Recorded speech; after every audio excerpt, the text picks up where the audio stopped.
ওটা দেখে কি মাথা ঘুরে যাচ্ছে? বাবা এত বড় কি হবে?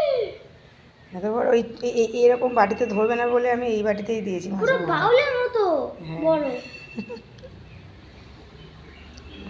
এটা একটা সবজি হয়েছে, এটা বেগুন ভাজা, আর এটা মাছের ঝোল, বুঝেছিস? আর এক বয়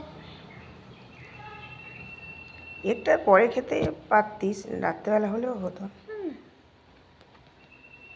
হামাম করে খাওয়া শুরু কর। দেখ সবজিটা ভালো হয়েছে, খেয়ে দেখ।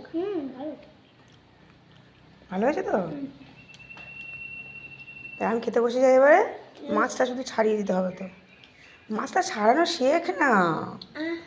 কত বড় হয়ে গিয়েছিস, আর কতদিন মাছ ছাড়াবো বল? আমি সবার কাছ থেকে গল্প শুনছি, সবাই নাকি মাছ ছাড়াতে পারে একা একা। তুই তো কত বড় হয়ে গিয়েছিস।